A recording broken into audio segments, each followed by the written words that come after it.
Withdrawing funds held by American Express can be a straightforward process if you follow the right steps. Here is a simple guide to help you navigate through it. Step 1. Check your account balance. Log into your American Express account online or via the mobile app to check your available balance.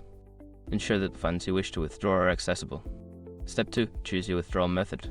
Decide how you want to withdraw your funds. Options may include transferring to a bank account, using an ATM, or requesting a check.